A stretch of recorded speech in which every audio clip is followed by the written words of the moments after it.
All right, welcome everybody to Talk That Talk, where we have the unfiltered, unscripted, uncomfortable conversations about music, music education, band, HBCU band culture, and more. Let me go ahead and introduce the panel. We have Rick.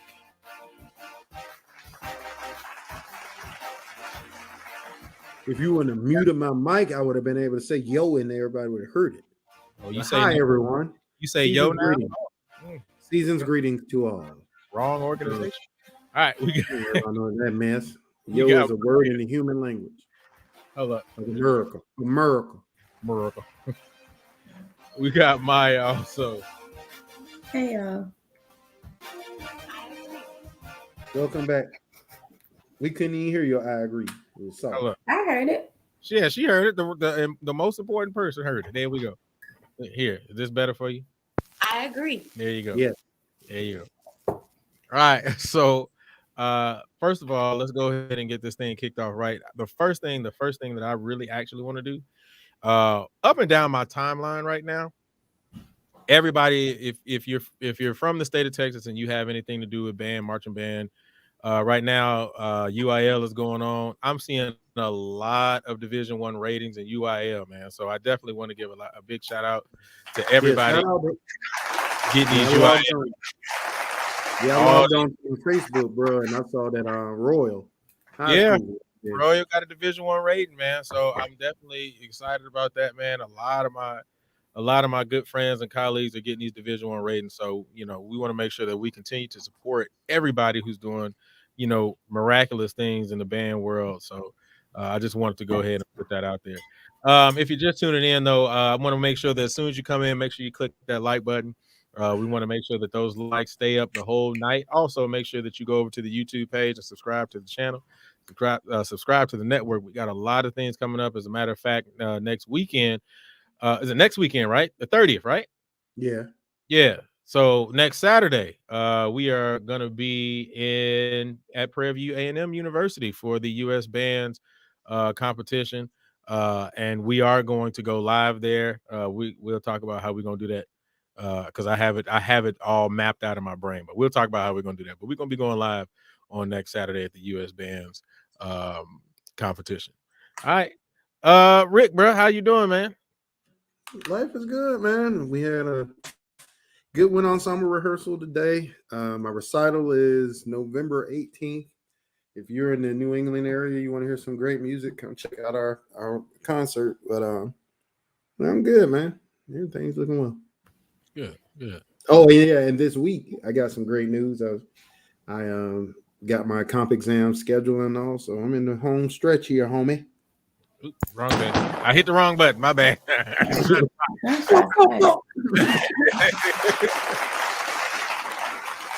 All right, but that's great, bro. I definitely been supporting you, will support you, and we all gonna continue to support you. All right, Maya, what about you? What's going on? Hold up. I agree. Y'all gonna kill me with that. With that, I agree. I mean, I'm good, blessed and highly favored. Trying to hold it in the road, trying to hold my head. Good. Look at God. Praise God for Jesus. Yes. Eco. Hey. You better calm that way. Hey, Eco. Uh-oh. All right, Rick, here we go. Any bands that you watched this past week? I watched that. Well, maybe I'm behind because this week I watched Jackson versus Alabama State. Was that? That's not behind you, right on time. Oh, okay. I wanted to make sure. Sorry, Jackson, y'all got them foots put up in you by a smaller band. Sorry. Alabama State has continued to. Not worth sorry. I'm gonna tell you that. We're gonna talk about it. Yeah. But man, kudos to Alabama State, man. It's still in my top 5 right now. They doing it big, man. And the thing about it is because they're a smaller band, it's even more impressive. You know, they aren't at the size of these larger SWAT bands. I think their song selection is appropriate for them. The funny thing to me is all these idiots out here talking about some comparing them, like saying they're Born and them and FAMU was like the Snoop. I'm like, that you're proving your level of intelligence with comments like that. But I thought Alabama State was great. I caught up on Southern versus Texas Southern. I didn't watch that. Yeah, that was the week before, but I didn't watch it because I had a lot going on. But yeah, I can honestly say that it was what it was. I saw some pretty weird camera angles, so you couldn't really hear much. But that's pretty much it, man. Hopefully everybody in Norfolk had a happy homecoming this weekend because I'm tired of looking at all these pictures of everybody having fun, and I wasn't there to enjoy it. But kudos to Norfolk for having a successful homecoming. The coach cussed everybody out because he said there weren't enough people there. So hopefully we can fix that next year once this COVID daddy get up office. Yeah. But behold, though. Behold. Yes, sir. But that's pretty much all I watched this weekend, man. Yeah, that was pretty much it. All right. I definitely want to go back to this Jackson State, Alabama thing. Look at here. First of all, Alabama State is doing a phenomenal job. Phenomenal. Right. And especially knowing like where my personal opinion of Alabama State was to where they are now. First of all, I'm definitely going to say whoever their arranger is right now is writing specifically for that group. You know, I love like whoever is getting together the pedagogy with that program, balancing the sound. I think they're doing an amazing job. Nobody is playing out of character. Everybody knows their assignment and they're doing their job. And they're playing, to me, like you said, Rick, they're playing good music and their song selection is really good. And I'm just gonna have to go out there and say this. I'm tired of rap daddies in the fifth. Yeah. I'm really tired of rap daddies in the fifth. So I don't know what needs to happen to change that, but I really think that we need to start playing some full selections in the fifth. If we're gonna play a rap daddy, it needs to be like one rap daddy. But I want to really, really hear your program, and I can't do that if all you playing is rap daddies all day. Now, I will say that Jackson did pull out that Scream, and to me, Scream is a classic, but it just didn't sound the same way that it used to back when I first heard it debut back in the day when the fifth quarter was on and popping before YouTube. So that's just my personal opinion, man. But I just definitely want to say kudos to Alabama State, man. Y'all are doing y'all thing. I can't hate on it. Maya, did you watch any of these? What are your thoughts on any of these past performances? Yeah, I mean, I watched some of them. Like, well, of course, my focus was on the auxiliaries and not necessarily the band. Still, Alabama. The JSS gave the Stingettes a run for their money. So, season-wise, the Stingettes have been my number one week over week over week. But I want to say, based off of last week, I don't know if it was like the 50th. I don't know if it was the pressure of having everybody home, that it was homecoming and gave them some extra oomph. But I think JSS probably took the top for me. JSS, Stingettes, and then I don't know. Everybody else is kind of falling to the wayside, if I'm being honest. Like, the dog's still not giving me what I need. However, TSU, I never thought I'd say it, but the motion is kind of giving what it's supposed to give. And whatever Germany and Danielle are doing over there is definitely working. I can definitely see the progress. I can definitely see that they're trying to solidify their particular style and aesthetic, which I can appreciate. So it's giving old to old school motion with a new flavor, and I can respect that. And even still, it doesn't look like they're trying to copy every single other swag team or every other team in general, which I can always appreciate. Aside from that, who else did I watch last week? I mean, some of the smaller schools, but I mean, I'm be honest, it was nothing home to write about for me. But in terms of my top two, yeah. All right, that's dope. Stop muting my microphone, man. Hey, look, you just But need to be smart enough to know to unmute before you talk. Mess. Anyway, one thing though I will say in a positive direction for Jackson. Kudos to them, man. 53,000 people at the game. Like, I think they say they set a new HBCU record or something like that. Like, hey, man, kudos to them, man. One thing, they support their school and they came back, man. So kudos to y'all. I know y'all athletics program loving that money. So good. Yeah, man, most definitely. I do want to say this. I tend to watch the dancers every now and then, right? I like the Stingettes when they march out. When they do they march out, it's hey, I will watch Alabama State march out specifically for the Stingettes. But after that, yeah. And then going back to Jackson, if anybody knows me, I am a J5 fan, 100%.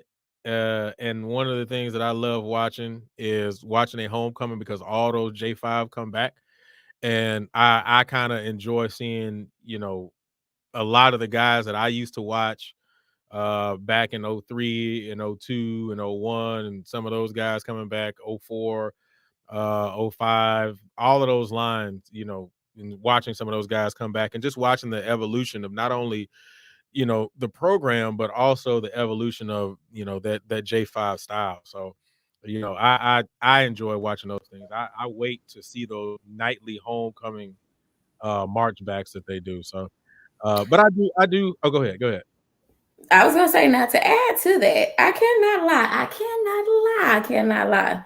WT Warren Thunder. Now listen, I'm sorry. I love the box. However, I have always appreciated what Warren Thunder brought to the table. I'm sorry. People used to say like, oh, the funk train is, oh, this, that, and the third. Sure, fine. But when you watch, I don't know, it's just a particular style and swag that they have that just seems to be unmatched. So you want to talk about alumni videos? I was front and center on WT videos all weekend. Now that is something that I forgot to bring up, but okay, that's my 2 cents. Man, look, it ain't who's that light-skinned dude on the screen with us, man? Hey, Walt. What's up? Man, look. Well, what's up, Walt? What's up, man?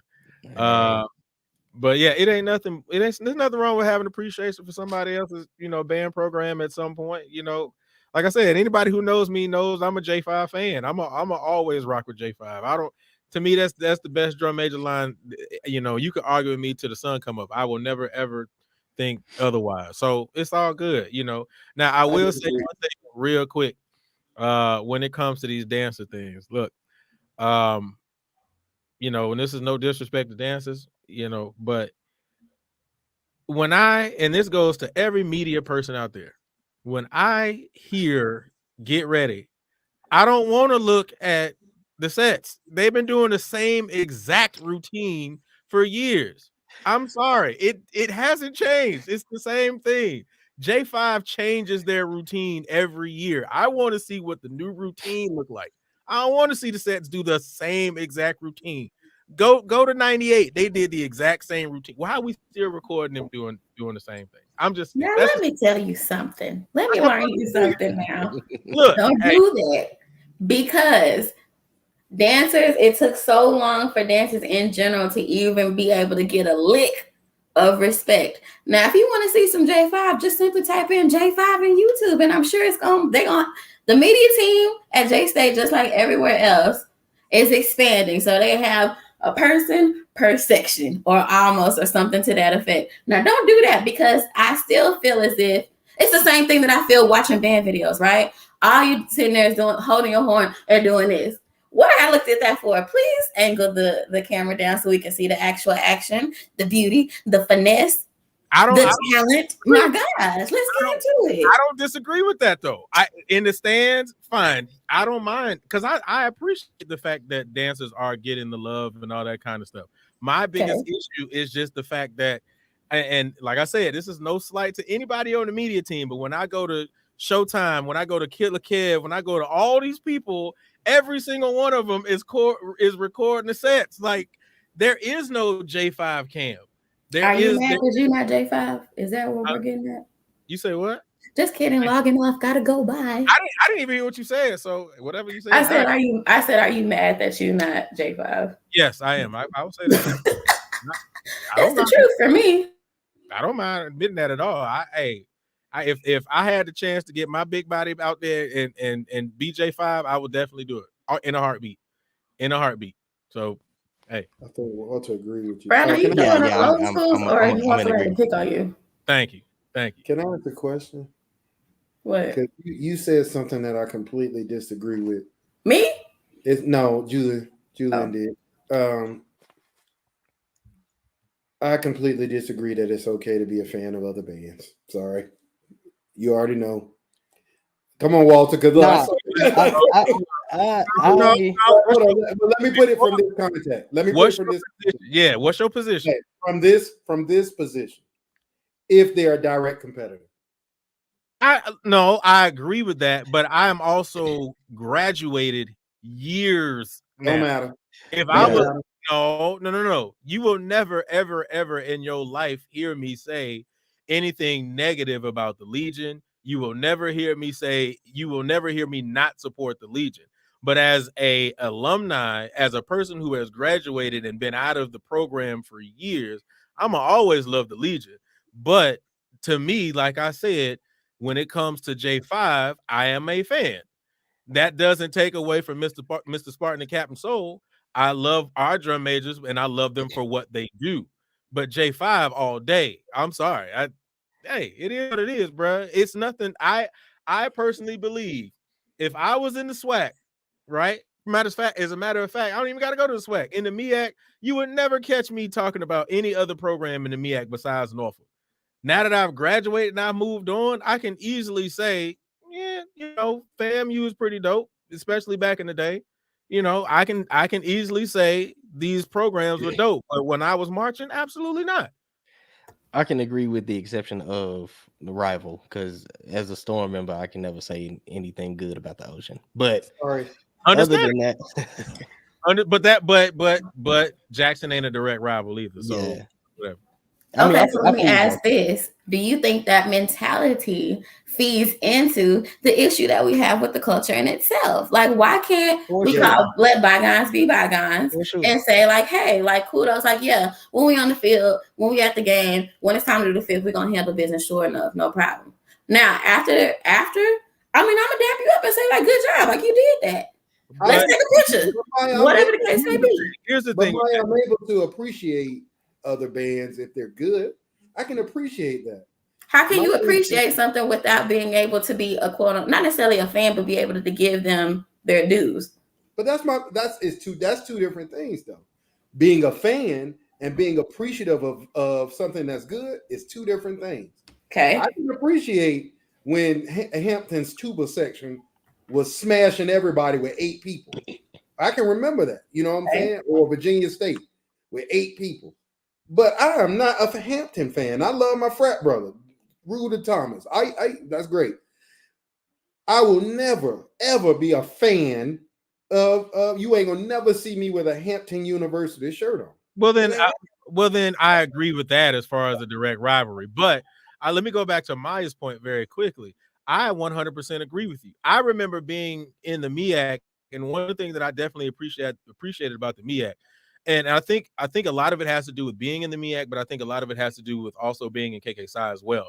Because I just remember we can stand A&T when we were across the field, right? But when it was all over, we chill with IZ, right? Like that was normal. Like even if you go back and you look at the recent battle that took place between Norfolk and Hampton, when the 2 percussion lines blocked up, after that, what they do, they dapped up and it was all love. I think that's one thing that we consistently, especially me and Rick being members of the MEAC, that we've seen in the MEAC. I don't know how many times we've seen that in the SWAC. Like real talk. Yeah, how many times you dapped up the mellophone section at Southern after? Well, we have history, so we've never dapped up the mellophone section at Southern. Right. That's not a fair statement. And I mean, not even 98 history. Just like our mellophone sections have history, so that's not something that we at the time probably would have done I will agree and disagree with Julian because while marching, I can't say that I would have given any swag band props while marching. Just because I knew we had to see them. So it was like, I'm not gonna be, a fan of theirs, and I know we got them coming up. Like it's a war zone at that point. But being that I'm so far removed now, I can appreciate anybody except TSU. But the second part of that, like Maya asked the question, and I think it's a legitimate question. Does it contribute to the disintegration of the HBCU band culture? Maya, the answer to your question is absolutely. Yes, it does. But I think that there's a difference, Maya, between hatred of another program and healthy competition with another program. And that's what I was gonna say. Oh, go ahead, Walt. Go ahead. No, I was just gonna say I think it's two sides of that coin. I think it is a detriment, but I think it helps as well. Right. Because that friendly competition, you always gonna want to outperform that next band, right? I think it becomes a detriment when you see these people getting those comments and they just kind of delusional about what maybe happened, at the event, and we all looking like, well, we at the same event, like. Right. I mean, because like I know I'm not the only person in the world that gets absolutely disgusted every time I hear somebody from Southern call themselves the Canes. I mean, you look at it like this: there's a level of consistency there that they've had. Has it always been great? No. But you look at the MEAC, Bethune can't call themselves the Canes because Bethune wasn't great until the 2000s when Wells really started taking them to the next level. Right. Look at some videos of Bethune before the 2000s. Not good. Fam, they ain't been good in a while from a marching band perspective. You know what I'm saying? Their wind ensemble is always superior, but we don't have a band in the MEAC that can say for 30, 40 years they've consistently been, if not the best, top two band in the conference. That just doesn't, like, Norfolk can say that for the last 20 years, but Norfolk State was founded in 1934. The band been around for a long time. You know what I'm saying? So 35, sorry. Yeah. So, yeah, man, I don't know. All right. Yeah, I think that was a great way to kick it off. So let's do it the right way. Let's go ahead and get to some of these topics. All right, if you just tuned in, welcome everybody to Talk That Talk, where we have the unfiltered, unscripted, uncomfortable conversations about music education, band, HBCU band culture, and more. Please make sure that you get those likes up. I see a lot of people coming in, man. Please make sure you smash that like button over to the YouTube page and make sure you subscribe to the network. Hey, speaking of that, man, I want to take time to actually thank all our subscribers, man. We've only been doing this for about a month and a half, man, and I'm really happy. We're almost to 100 subscribers, man.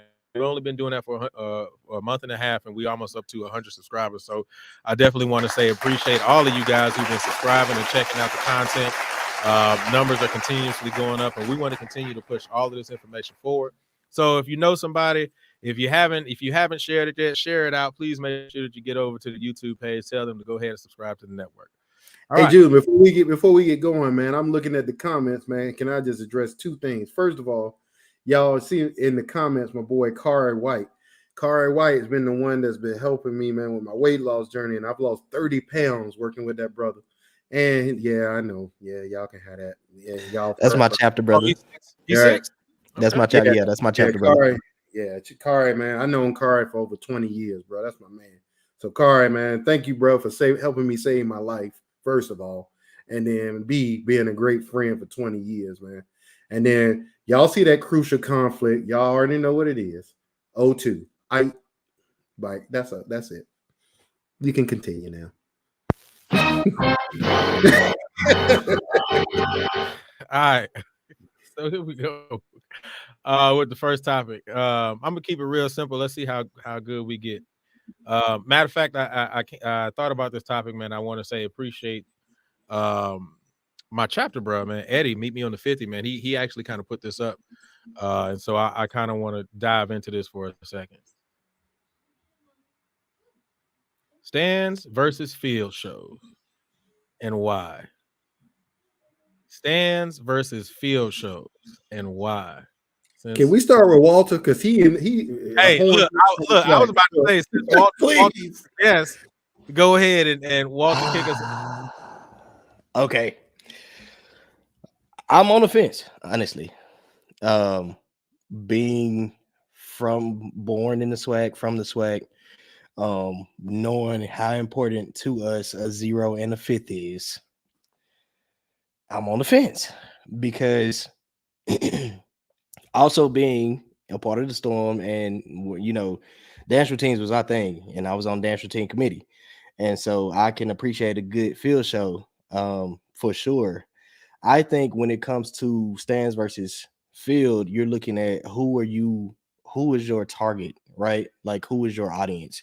And if we're talking about the general public, they don't give a fuck about your 0 or your 5th, because they probably not gonna get there early enough to see 0. And I'm sorry, can I curse on here? Okay, yeah, they don't care about your 0, and they not gonna stay for that 5th. They want to see that halftime show. So if we're talking about general audience, I'm definitely gonna say halftime, and I think field shows for sure. I haven't watched a lot of MEAC this year, but I know field shows for sure in the SWAC are lacking. And we are focusing more on the stands now. Let's be real, we getting some bangers out of these stands. Like, we are, and we're finally getting some musicality when it comes to a lot of people's 5ths. So I've taken note of that versus back when I marched, we was the 0 and the 5th was real ratchet. You know what I'm saying? Like, you just started getting, maybe later into my career, where Southern started pulling out the beyonds and stuff. But yeah, it was real ratchet for the 0 and the 5th. So I'm kind of on the fence. It depends on your target goal, which I feel like you should focus on both. Everybody should be your target goal. All right. Stands versus field shows, and why? Maya. Are we talking about preference? I just want to be clear. Are you on mute? There we go. I'm leaning. Yeah, my mouse is messing up. Anyway, I'm really more or less looking at preference, but I'm also gonna actually kind of twist it just a little bit by saying not just preference, but actually what is now reigning supreme as well. I mean, reigning supreme would definitely be the stands. Is that my preference? No. I think that the preference is and always should be the field show in itself, because I think that that's where you surely exemplify talent, musicality. I think that's when the personality of the band it has this ability to truly shine. And I mean, that's just what the culture is. That's just what HBCU bands, or just bands in general, have always been known for. The stands is just an extra, right? And especially, it's so interesting. I'm not sure if it's because, especially in the SWAC, the way that the way that the rules and stuff have been integrated into the game itself, that makes it more like hyped up, that when the band does play, it's all eyes, because you don't consistently hear bands battling across the field from the whole game. I don't know if maybe that has something to do with it.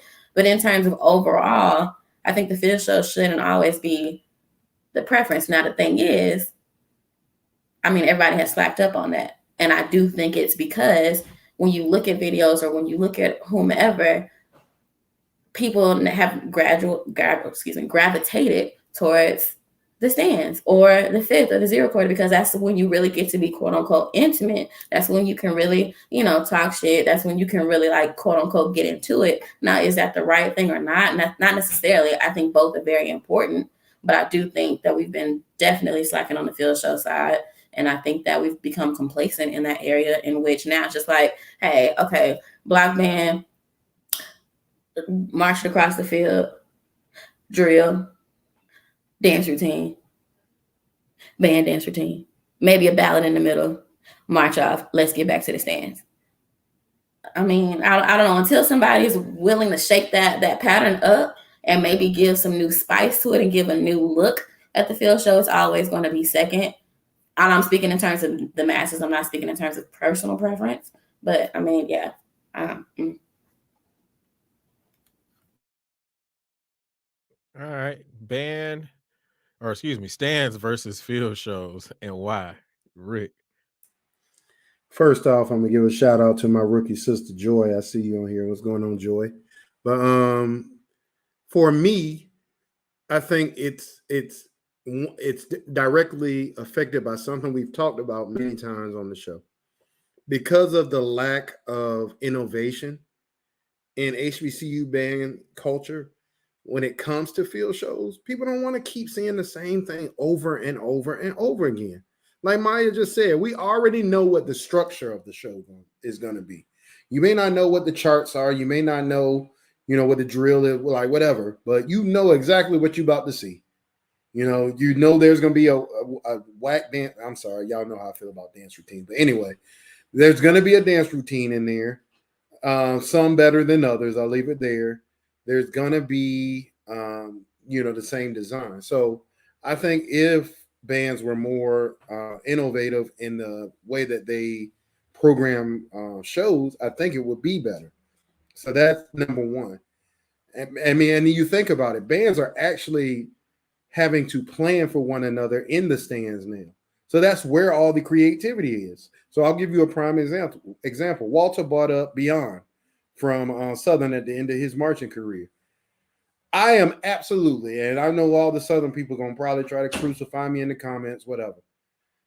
I am absolutely of the thought that Southern programmed those type of songs because they knew they were playing us at PV. For sure. So they were like, okay, this band, like, because Walter's like our first year there with y'all in 12. When we came in 13 and after that, it was already out in the swag. Okay, PV ain't just coming to play the loud game. PV coming to, we're going to hit these ballads on you. We can hit them rap daddies with you. Yeah, we're smaller than you, but we're going to be like we used to call A&T, the small band with the big sound. And that was what built PV that you see today. So it allows bands to be creative. And I think that's the reason why so many people put so much effort into the fifth quarter. Now, lastly, because I don't want to be long-winded with this because y'all have already made a lot of great points. I think the fifth quarter is also exposing the deficiencies in a lot of bands. Because these arrangements are poo cheese. I'm sorry, man. It is some bad arranging going out there, from arrangement techniques to actual song selection. Like, I'm sorry, just because something is your favorite song don't mean it should be written for band. And I'm gonna give you a prime example. And this ain't nothing against the Ocean, because I think Brian Simmons is doing a great job with that band program. I think he's moving them in the right direction. But that Lucky Day that they played in the fifth quarter against Southern is just not a good band song. So that, to me, when you have bad songs that aren't good band songs, that's an instant L. And in my opinion, over the last couple of years, every L that PV has taken was because of song selection. Everyone. Because don't nobody sound better than PV. Not one band in the SWAC sounds better than PV. Sorry, I don't care what y'all say. All you kings out there can kiss my ass. Don't nobody sound better than PV. But a lot of bands program better than PV and plan better for fifths than PV. And that's something I've talked to, a couple people about. It's something that the band world has evolved to. And I think everybody has to do a better job of playing the game. So that's it. Go ahead, Walt. I think another thing that you were talking about as far as these arrangements is, I think now when you say bands are planning for that fifth, I think bands are now trying to get out so much content, so much music, so many songs that we're losing the content in the songs. And I'm going to hit on, and as much as I love PV, I'm gonna hit on an issue that I had with us in the fifth versus Graham this year. Mm-hmm. You could hear in the arrangement that some of the spots in the arrangement were empty because the kids just weren't playing the arrangement. It was not on the arrangement or the arranger. It was because parts of the song they didn't know. And I charged that to us trying to be so ready for a zero, or us trying to be so ready for a fifth, that we're losing the musicality. We're losing the, what's important. The most important thing, I mean, when we was at PV, I know this, when we was at PV, we could play 10 songs, but we was gonna know them damn 10 songs, and we was gonna play them like we've been playing them damn 10 songs every time we hit Hobart. You know what I'm saying? And I think that's a lot of bands are losing that. And it's not so much on the arrangement now. Some of these arrangements are poo cheese, but I don't think it's always on the arrangement. I think it's on the kids. We focus on trying to put out 30 songs a week and not knowing them 30 songs when they leave the band room. Because when I left PV, Walter, we had a 77 song book. I But remember you that. ain't no way in hell you gonna play 77 songs Never. in any game. Never. If you got a strong 15 for a game, trust me, ain't nobody gonna be able to see you. And You damn near not playing 77 in the season. So it's Walter, man. I think you touched on a lot of good things, bro. Like you had this killing arrangement. It's got everything in it. It's got the high notes and the baritones people like. It's got soaring mellophone parts that are cross voice, even though that's a bad technique. But anyway, we're gonna leave that alone. Y'all used to yell at me all the time because I used to hate that shit. But anyway, your arrangement may be excellent, but because the band, like you said, don't know what, man, it just comes out. And then what's the first thing people do, Walter? Hey, dog, that arrangement was trash. Man, I give it to Hop. He wrote the shit out of that Chloe Bailey. That Chloe, man. Yeah, dog. He wrote it. It was just they didn't play it. Like it fell apart like right before the bridge. And I was like, y'all got like this is the things that you got to pay attention to. You know what I'm saying? Like, especially if you know, like we've never been just a hell of a fifth band. You know, I mean, we've had fifth, like great ass fifths before, but we're not known as a fifth band. You know what I'm saying? So, like I said, those songs that you pass out, know those songs and focus on those songs. If y'all want to see a good PV fifth, the one in the rain against Alcorn. Yeah, that was good. That was good. That was an hour-long fifth, and we was in. That was a fun fifth, bro. Yes. That was a good fifth. All right, Maya, any final thoughts? I agree. You should have told me. You gotta let me know, because all right, there we go. You're supposed to feel it. You're supposed to already know when it's coming. Hey, I'm doing 15 things over here, man. Hey, my bad. No, I feel you. Hey, boy, my rookie class is on here tonight. We had Joy earlier, and now my rookie sister Robin on here. What's going on, Rob? Oh, look at that. Bringing the family. 2000. You already know. Okay. The Legion wouldn't be the Legion without 2000. That was a great year. That was a great year for y'all. No. Okay. Anyway, we talking about field show versus the stands. Field show. We can talk about that later. Okay. Talk about that later. All right. If you just joined in, welcome everybody to Talk That Talk. We have the unfiltered, unscripted, uncomfortable conversations about music education, band, HBCU band culture, and more. Please make sure that you get these likes up. I see a lot of people coming in here, man, and I appreciate you coming in here and showing all this love, man. But please make sure you get those likes up. Click that like button, all right? It don't take long to click a button. Also, please make sure you go over to the YouTube page. If you're watching this on Facebook, go over to the YouTube page, subscribe to the network. Go over to the YouTube page, subscribe to the network, all right? Here we go. Next topic.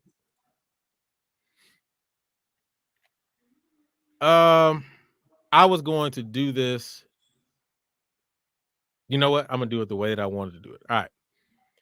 I don't know if anybody has seen this, but let's look at this very quick.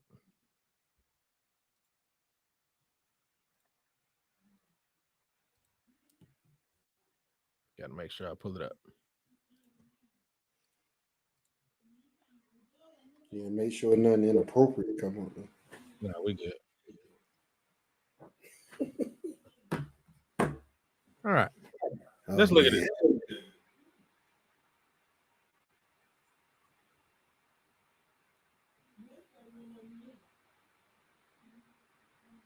Let me know if you can hear it.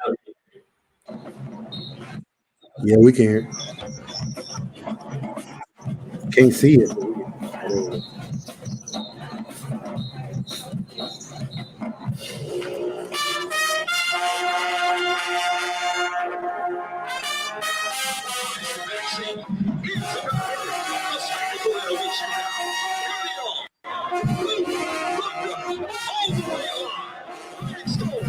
Let's go.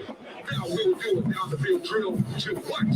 Boogie Wonderland. Let's get some blood. Turn up. Wow.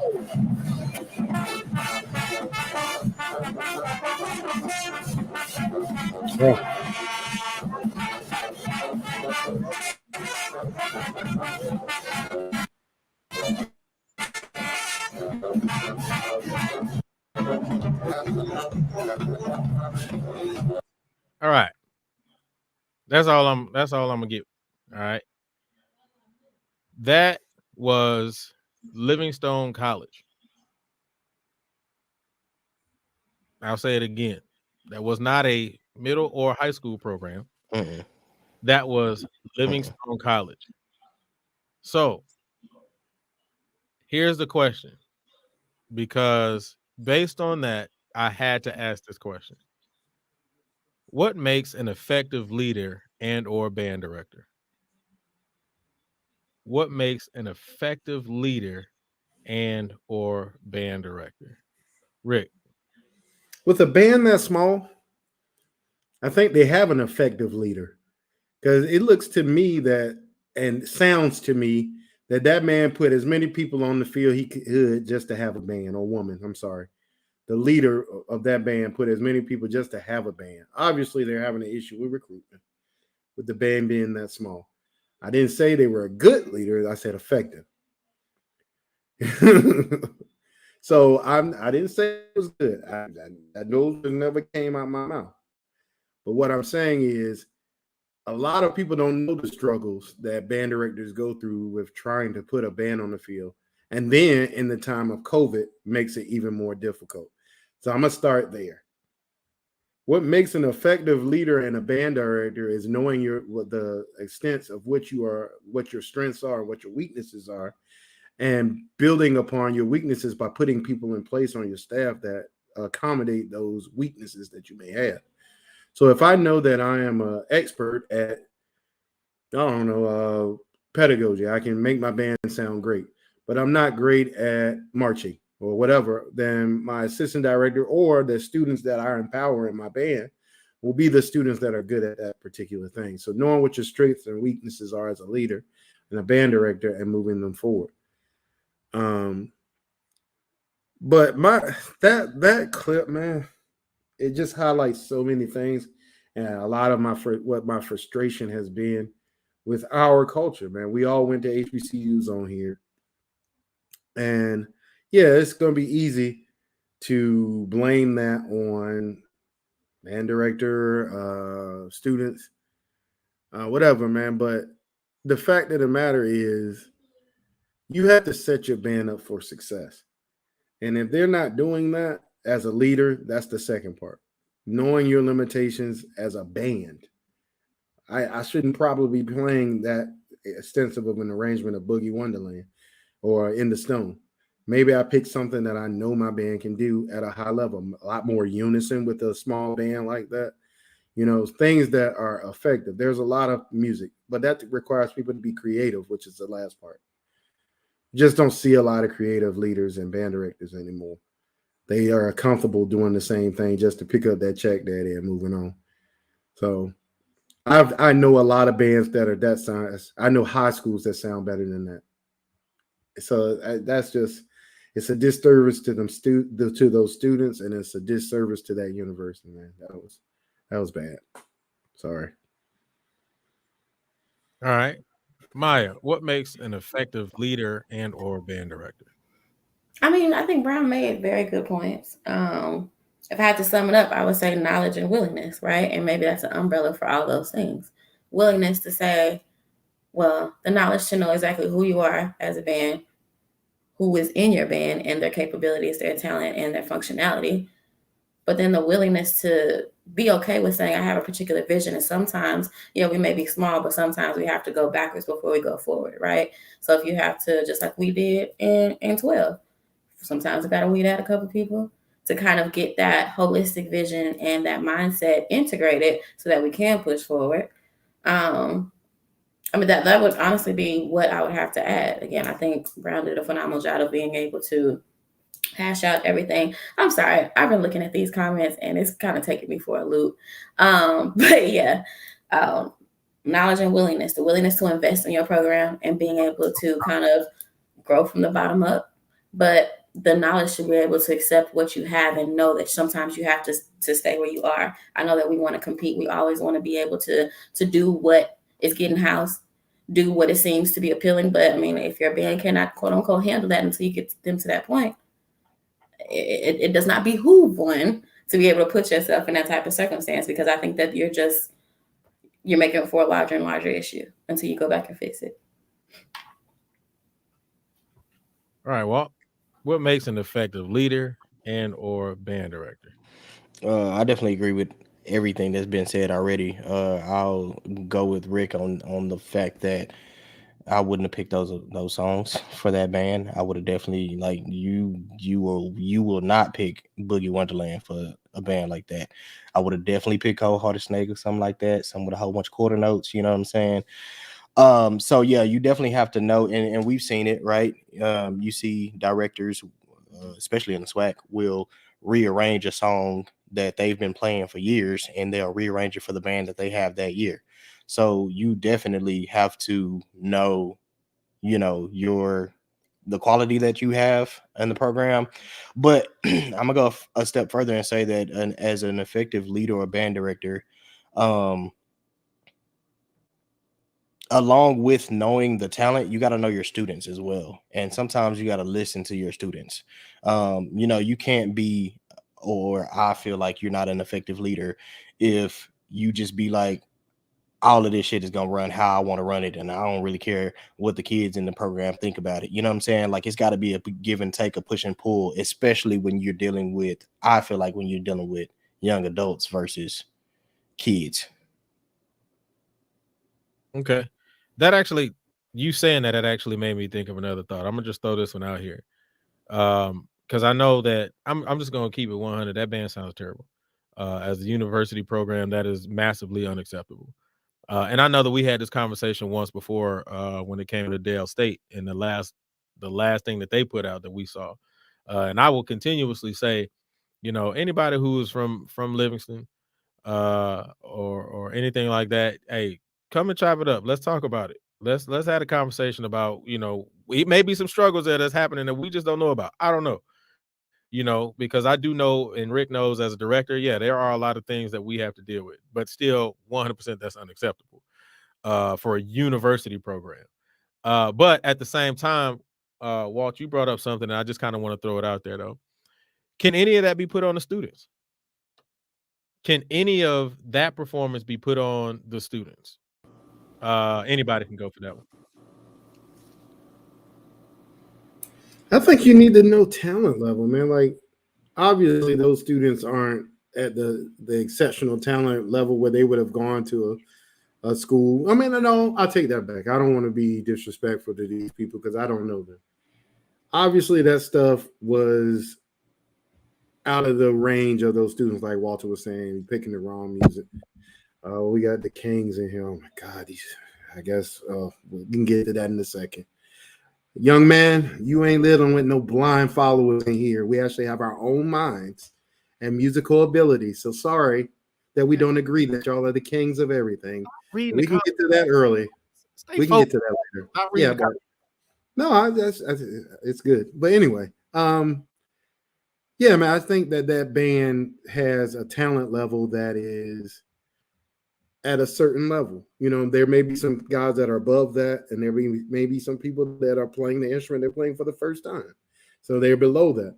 So I think as a good leader, you put you right in the middle of that so that your people that are great players aren't bored, while also writing at a level where a person's developing an embouchure for the first time or doing all these things that we, make up a great musician, they're able to meet those goals or have something to reach for. So I don't think that's on the students because I wouldn't, like Walter said, I wouldn't put something in front of the students. I know they can't play. Obviously, that arrangement wasn't accessible. I'm not going to tell a dance line to go out there and do those little rotation ones on 1 foot by, I don't know what it's called, so you can yell at me later. But go out there and do that if I know they don't have the technique to be able to do that the correct way. And I think that's a challenge. I mean, I was gonna say it again, just off the top. I agree. But so I agree with you to a certain extent. Now, do I think it's on the kids per se? I think that's where your section leaders and your leadership within the band comes into play, right? So who spends the most time with a particular section? The section leader. The section leader should know the capabilities of whom is in their section. And I think that also backtrack that comes to the rapport that's built between leadership, executive leadership, or band directors and the staff, as well as the section leaders themselves, to be able to say like, hey, okay, I see let's kind of figure this out. I don't think that my section can hit this, that, and the third. Or what if we kind of mix this up? Where's the potential? Where are the areas of opportunity, right? So like you were saying, in terms of dancers or whomever, I knew what my section was capable of. There is a difference between pushing and challenging and just throwing us all in the trash can, or like throwing us all to the dirt, right? I know what we're capable of. I know what can be worked on, but also if I say everybody got to do 15 backflips, I can't even do that. So, you know what I'm saying? So I think that there is some accountability, but I think that coincides with the rapport and the relationship and those feeling comfortable enough to be able to have those difficult conversations with band leadership, to be able to figure out in terms of the vision overall. Sure, it comes from the top down, but how are we all going to effectively make this happen? Yeah, I agree with that. I'm gonna say it's a balance between the both. Because you definitely, you know, as a section leader, you know, and Julie and Rick, y'all know we came to y'all a couple of times. If we got a song, it was like, yeah, this don't sound like it should leave in a band hall. We not gonna play this. And so, you know what I'm saying? Like, I think it's a balance there. So, you know, you definitely have to look at it from that point of view as well. And if you're a good student leader, I don't think that you would want something like that leaving your band hall. Okay. Dope. I agree. Oh, dang it, I said it. I mean, okay, so a section leader can't fix. Hey, stop looking at the comments. Well, because I won't comment on that. But because I mean, I feel you, but I think that also, I don't know what type of band program that you are familiar with or where you march, but as a section leader, it's not a dictatorship. It comes with knowing who is in your section and how to develop them. Sure, you can have practice and things of that nature, but that also goes to what I said in terms of challenging your section to their capabilities and to their next level and the progression of their talent in itself. But then knowing that, okay, we on a level 5, I can't get you to a level 12 in a week. Let's be realistic about the situation. So at least that's what we do in our band, right? Everybody that's in my section is a grown-ass person as well. They have their own minds and things of that nature. What you do outside of this room, we rehearse in here. You practice on your own time. However, I'm going to support you, and I'm also going to push you to the next limit without being on your head and saying, oh, you a poo-ass nigga. Well, and on top of that, Maya, the fact of the matter is, when you're put into a section leader position, you are a teacher. That is your job as a section leader. Agreed. You are an extension of the band director. So that is an opportunity for you to hone your teaching skills. Right. At so many schools, being a section leader is cussing people out, necking people at some schools. Let's not act like that's going away overnight, because it hasn't. All these things that are not educational. So you can't expect somebody in that particular way. I don't think that's what this brother is talking about, though. I think what he's saying is the other side of it, which is there needs to be more investment from those people that know that they aren't accomplishing at that level to do more work on their own. Sure. But then the other side of that is this, and I know everybody on here can feel me on this. That requires the band director to plan more effectively for a rehearsal. Ain't no band in this country should be in the band room at 1:00 in the morning. You should be programming your rehearsals and planning your rehearsals that plan an hour of sectional time or rehearsal time, individual part, whatever that may be. But we have so many directors that think the only way to make your band better is to do it over and over. And I think that's another conversation altogether. So I'll throw it back to you, June. But I think this is a really interesting conversation. Yeah, no, I did that one on purpose. All right, but we got to move on because we got 2 more topics. So we're gonna put a pause on that. If we want to talk about that later, we definitely can bring that up once we open up the phone line. So for those of you guys who are in the comments who definitely want to go back and talk about some of these things, we're gonna open up the phone lines for you to come in and have the conversation with us. All right. If you're just coming in, welcome everybody to Talk That Talk, where we have the unfiltered, uncomfortable, unscripted conversation about music education, band, HBCU band culture, and more. Please make sure that as soon as you come in, you hit that like button, smash the like button. Whether you like what we're talking about or not, go ahead and hit the like button, because you know why? It don't take that long. So let's get these likes up, all right? Also, please make sure that you go over to the YouTube page and subscribe to the network. I want to continue to say this. We got a lot coming up, so I want to make sure that everybody is on top of that, and also turn on those notifications. All right, here we go. Here's the next topic. I kind of want to bring this back to this dancers thing. Fellas, y'all still gonna have to put y'all input on here, so be ready for it. All right, here we go. Are we selling dance or selling sex? Are we selling dance or selling sex? I saw Walt move quick on this one. I'm gonna go ahead and get to you, Walt. Go ahead. Are we selling dance or are we selling sex? Sex. Sex sells. We are selling sex. Let me tell you, I do pay attention to the dancers every now and again. And this goes back. Let me tell you who actually got me to paying attention to dancers. It's that young lady right there on the camera. Because we literally used to, I mean, because we was cool. We used to, like, I would hear Maya talking about, oh, she didn't do this right, or this turn went on point, or this. And I think back then it was more so of less risque, I guess. As I see these bands and these dance lines today, we're selling sex. We're selling now. Is that what people want to see? I mean, sex sells. And when I was a young man in the band, that's definitely what I wanted to see. But as an adult, as a full-grown adult, I'm looking at it like these are people's daughters.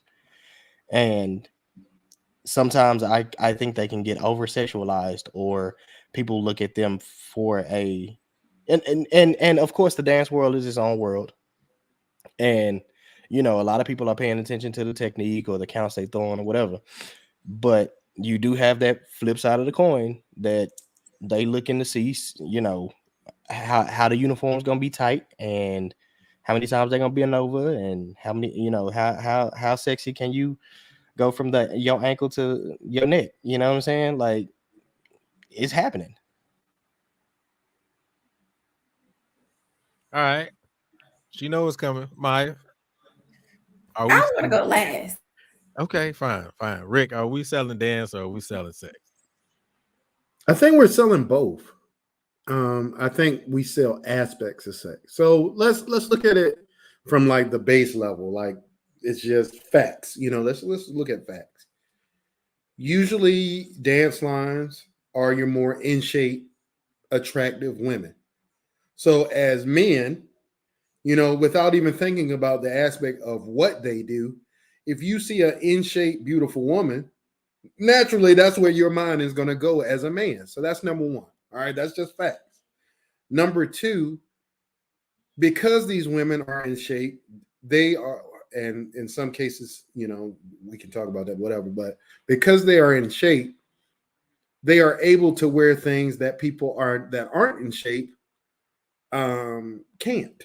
I mean, because at the end of the day, they're wearing versions of, ballroom or kick line or, whatever that may be, versions of those type of outfits. So that's facts. Number two. Number three, as entertainers, we're going to always look for that edge over somebody else, and that edge may be the way, they do, like Walter said, the different counts up to from your neck to your leg, whatever. But at the end of the day, schools are always looking for entertainment, but we can't make people feel a certain way because we go out there. There are dance lines that go out there that absolutely just want to showcase technique. I know that was Sean's train of thought with the Foxes. I know that was Miss Howard's train of thought, because Miss Howard wanted women that looked like they were like showgirls, like rail thin. The thinner the better. That was her thing. Best in boy bodies. Right. So for me, I think it's a combination of both. I think there's an intersection with the two when you talk about, when I go to a football game and there's drunk people in there, that's true. That's true too, brother. All of them are not in shape, but I'm talking about just traditionally, But I think, and to even address that, times have changed, y'all. You can't tell a girl she can't be in the dance line no more because she's a little heavier. You can't tell these guys no more that they can't be in the dance line because they're a guy. The world has changed. I know as HBCU graduates or members, for some of us, we don't want to hear that, but we're gonna have to eventually bend to what's happening in society too. It's gonna touch us too.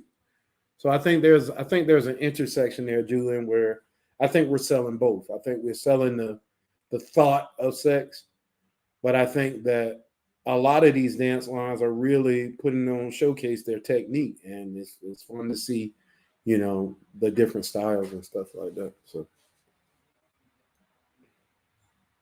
all right, and she better not say I agree either. Why can't I agree? But so there's so many things to unpack, right? So yes, I think we're absolutely doing both. But to break it down, right? So dancers aren't wearing anything that gymnasts aren't wearing. Now, if you want to talk about body shape and how that is packaged, sure, that is a different conversation. But we're definitely selling sex in the sense of the movements themselves or the portrayal of the art form in itself, right? So if you put on Secret Garden or whomever, I'm about to get in this bag and go ahead and perform these counts, and I'm gonna make you feel it, because at that point I'm doing my job, right? I'm doing a job, and it is to bring movement to the sound, right? And if you got these slow, sexy, whatever sounds, it just kind of goes with it. But in a sense, can you take it further? Back in my original days, right, when Dr. Shirai was still there was a reason why we could not wear certain things. There was a reason why we could not wear leotards that did not have anything in the front or the back. It was either pick one or the other. There was a reason why we couldn't hump or buck or do what all the other lines were doing, because she didn't want us to be looked at in that particular way, and it was portrayed under the eye of the Rockette, which is supposed to be very tall, very lean, very long, very showgirl. However, as things have begun to change, like Walt said, sex does sell. Now, the thing is, I think that we all have something to do with over-sexualizing, right? So when I'm scared to go home, or I'm scared to go to Houston because all these people know me and they expect for me to sit there and do a sexy 8 count for them while I'm at the grocery store, or, something like I can't live my own life because of what you portray me as when I'm in a particular uniform, when I'm quote unquote at work, that's a whole different story. So I think that's where it gets a little dangerous and a little, whomever. But I do think that men, women, whomever should be able to understand the difference between this is an entertainment factor and, oh, I'm trying to take her home, or, oh, she out here dancing for me. That's for me. No, sir. You need to put it on up. And I think that that's where we kind of get a little bit far-fetched. Now, I cannot lie. Some of the stuff is getting a little like, if the line is here, some of the stuff, even I'd be like, okay, I don't know if I would have let my team do that, or if I would have done it in this particular way. But that is quote unquote what is acceptable in these days, until no one is giving that praise, until nobody is giving those particular movements or dances or whomever a house. It's like, this is what's selling, this is what the people like. Now we got to push the issue. So it's only going to continue to grow and get worse, because that is what is attractive in this day and age. So are we absolutely selling it? Yes. But I still say yes, but we're selling dance in the sense of we have seen the progression of dance lines from, I can only speak to my time, from 2010 up until now, right? So being able to implement those variations of technique, posture, kicks, splits, jumps, all those different things, it's not secondary. That is more of a primary need to be able to make a dance line. So in that way, yes, we're selling dance as opposed to sex, but there's definitely a heavy portion of sex that comes along with it just naturally. You put anybody in a bodysuit or half naked or whatever, I mean, it just is what it is. It is what it is. All right, I'm gonna throw a curveball though, right? So a lot of us are only speaking from the HBCU perspective. A lot of these high school girls and high school lines are watching these same things. And so now we're talking about somebody's 16-year-old, 17-year-old daughter, on one of these high school lines. So then I can still ask the question, what are we selling? Because now you have to remember there's a lot of media coverage on these high school girls now. So what is your thoughts coming from that perspective? Anybody can go with that one. At that point, I think we're selling sex. For sure. Because sometimes I can't tell the difference. For sure. Unless I know exactly what team I'm looking at. These high school dance lines have gotten so quote unquote grown now. The thing is, a lot of these girls who were in these HBCU or these college dance lines are going back and becoming the new directors of whomever that's over these lines. So what you only teach from the perspective of what you know, right? Mm-hmm. And also just in general, kids are growing up so much faster than they used to. I mean, from the bodies to the attitudes to the wigs to the makeup to the whatever, everybody wants to keep up with the Joneses because right now that is what is getting the attraction. So absolutely, they're going to try and keep up because the high schools have always been modeled after the college teams. So if they're doing that and you have directors who are willing to let that happen, or even still willing in the sense that that's all that's in their wheelhouse, that's all they know, of course.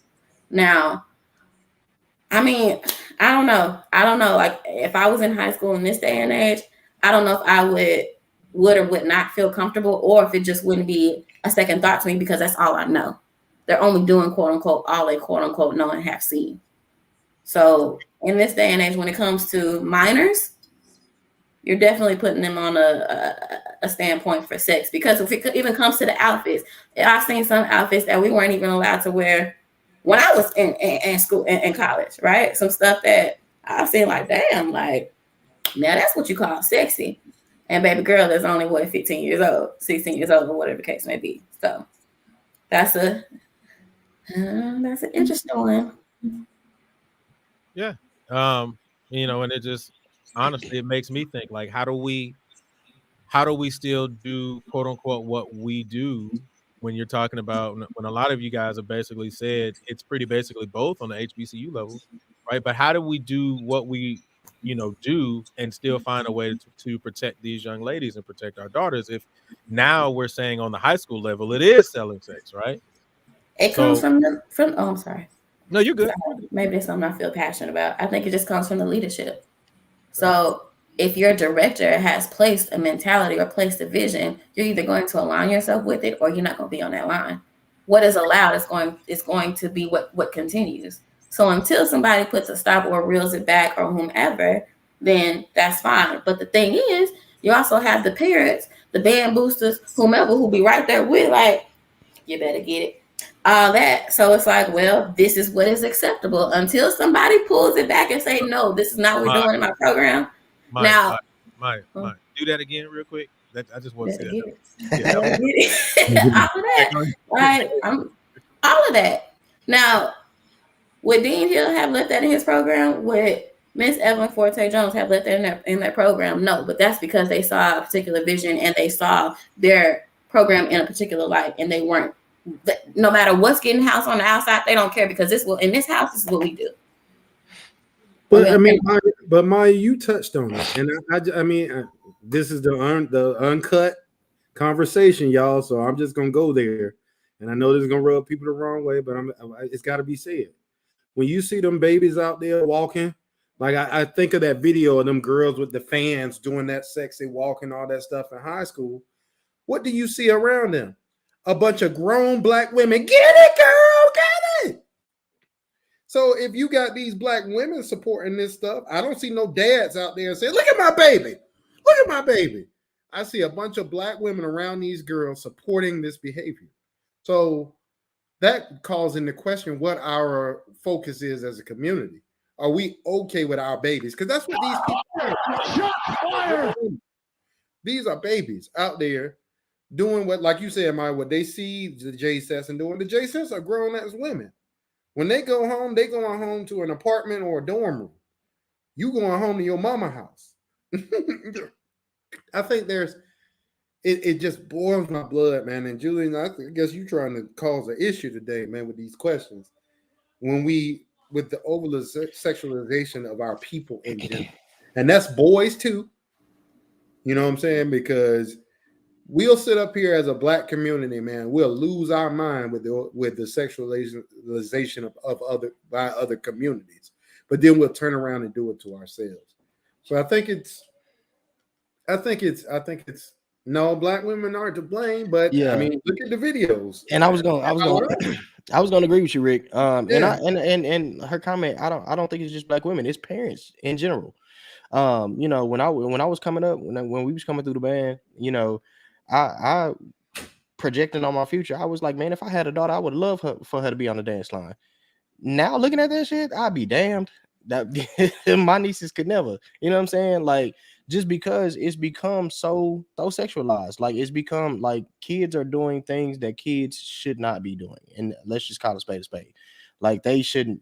These dances, these counts, they should not be that sexy for middle school and high school girls. They just shouldn't, and that's on parents and sponsors and coaches and whoever. That's on the community as a whole. Yeah, I think it's a conversation, man. And I think it's a community. I think it's bigger than band. And I think band is just a subset of this conversation. So it's something that we might have to come back to in the future, man, because you already know I'm always gonna find a different way to bring up the conversation. It's always gonna happen. yeah. All right, but we're about to get into this last topic. After we do the last topic, everybody who's watching, I'm going to put the link in the description so you guys can call in and have a conversation with us. All right. So if you just joining us, welcome everybody to Talk That Talk, where we have the unfiltered, unscripted, uncomfortable conversations about band, HBCU band culture, music education, and more. Please make sure that as soon as you come in, you hit that like button. All right. Let's get these likes up. All right, I see a lot of people coming in. I appreciate you, the love you're showing, but show me some love by go ahead and clicking that like button. All right. Also, go over to the YouTube page, subscribe to the network. Please make sure you subscribe to the network and turn on notifications. All right. Here's the last topic. Is it disingenuous to have band directors who don't look like the students? Is it disingenuous to have band directors who don't look like the students?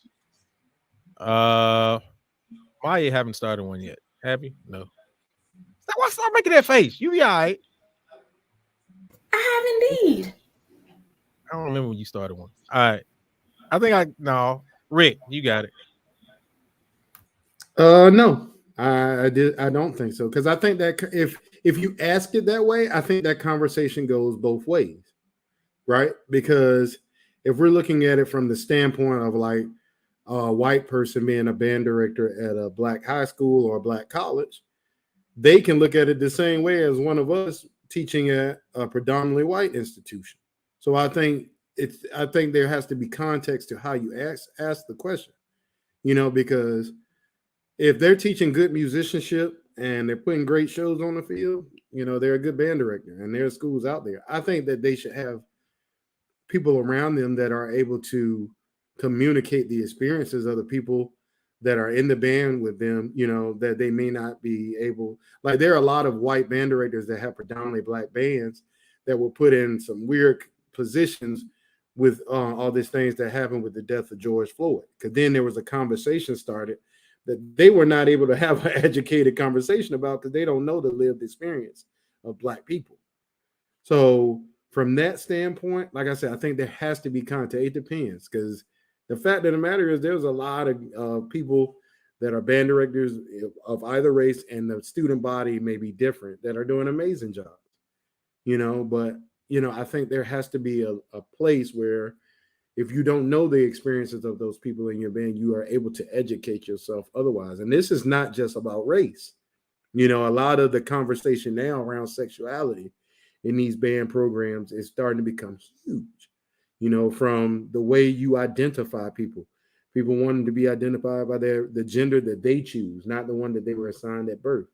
That's a conversation that a lot of HBCUs, I don't know if they're having them or not. I know I have had to have those conversations as a band director, and that was new for me coming from an HBCU to, where I am now, because we just weren't having those conversations. Yes, there were gay members of our band. Yes, there were trans members of our band, but we never had the conversations. My pronoun is this. I don't even know that if that's on, initial paperwork when students go into bands now. What's your pronoun? So I think it's a larger conversation, but I think it's all about educating yourself on the, like Walter said earlier, knowing your students and the needs of your students. And if you can do that, man, I don't think there's a such thing as a band director has to look like their student body. I don't think that that's the case at all. And then I guess the last part I'll say is, I've marched drum corps and taught drum corps for a long time. I was always one of the only black people out there, always one of the only ones, and I represented my blackness as much as I could. I was a soloist every year I marched, and I was black. I went to Norfolk State. I was one of the only people from an HBCU in the group. So I think that there is a happy medium. So I'll leave it there. All right, Maya. Now you second. There you go. Is it disingenuous to have band directors who don't look like the students? I honestly don't know the answer to this. It's so much that goes into it. I could say talent is talent. Leadership is leadership. To be able to do an effective and efficient job, to be able to produce a quality band program that has no color or that has no look to it per se. Now, I think that we should go a little bit further into how present or how much is the culture infiltrated into the idea, if we're talking about bands in general or more specifically HBCU bands. Because like Brown was saying, like right now we're seeing a switch into where it's more than just black people, black students in these bands. It's becoming more and more prominent and relevant. So backwards, are we asking the same thing? Is it disingenuous for them to be a part of the band? Is it disingenuous for oh boy that we talked about 2 weeks ago, DM from Alabama State? Is it disingenuous for him to be a drum major in an HBCU band program? I think it's just, I don't know. There's so many sides in it. Now, what I will say is, do I think that someone like Brown said, who has not experienced and doesn't quite understand on a personal level the things that the students of an HBCU band program potentially will experience or have gone through? But I think that that's where the support of your staff comes from, right? If the head happens to not be black or whomever, who's not to say that you cannot familiarize yourself with an effective staff who can pick up where you lack. And that's where it comes to kind of the ups and downs of having an effective band program, of having persons who have their strengths and being able to pivot or delegate when not. So is it disingenuous? Not necessarily, because at the end of the day, talent is talent, knowledge is knowledge. But again, it's going to be hard to implement at some point. When that band program stands on the field, somebody's going to say, oh, look at this person trying to be like the black people. Or the first thing people are going to say is, black people can't have nothing. Oh, it's gentrification in the HBCU bands. That's going to be the response. And I'll just leave it at that. All right, Walt, is it disingenuous to have band directors who don't look like the students? Yeah, I was gonna agree with both points. I think no, but no in context, right? You can't come to the culture, and when I say the culture, I don't mean just the black culture. I mean the culture of that program, and say that I'm gonna completely change this program and everything is gonna be new. I'm gonna take it in a completely different direction. I don't give a damn what what you're saying about it as the student, as the community, as the population that makes up the demographic of whomever you're playing to, right? Like Rick said, he's been drum corps, he's been a member, and he's been an instructor, and he's not going to take Nick to drum corps because he knows that they're not about to get in the stands and blow Nick. Like, you know what I'm saying? You have to know your audience, you have to know who, the demographic, and I think you have to play into that. Now, what I will say, just being real, are you gonna have, just like Maya said, are you gonna have those plights or those hurdles that you have to get over in your first couple of years? Of course.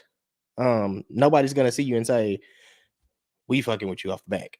you white coming into a black or predominantly black program. It's not gonna happen.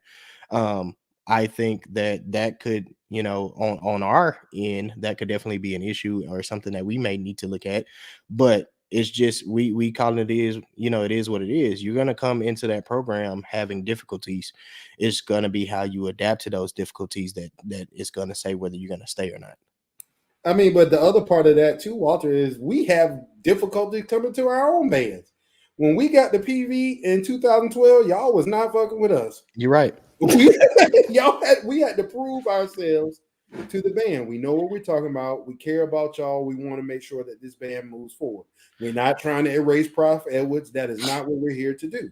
And see, that goes back to what I was talking about though. Y'all came in and it's like we once we weeded out, like Maya said, once we weeded out, certain aspects of it, certain people, we met in the middle. You know what I'm saying? Because at the end of the day, you're not gonna change my program overnight, and we not gonna take over and be able to run you off overnight at the same time. So we had to meet at a common ground. That goes back to having adults versus kids and being an effective leader as far as being able to meet in the middle, because we're all sitting at the table talking together on how to progress forward versus talking at each other. But also not being a pushover too, because I think if we would have been pushovers, that would have been just as hard. But I think the question, Walter, is this: are there any white HBCU band directors or I know of? Band I was just thinking about assistants. I don't even know any assistants. Right, because I'm thinking like about another aspect of this that we haven't talked about, and that's representation. There was a conversation not too long ago, probably a couple of shows back, about how there are now a lot of Hispanic people in a lot of these bands,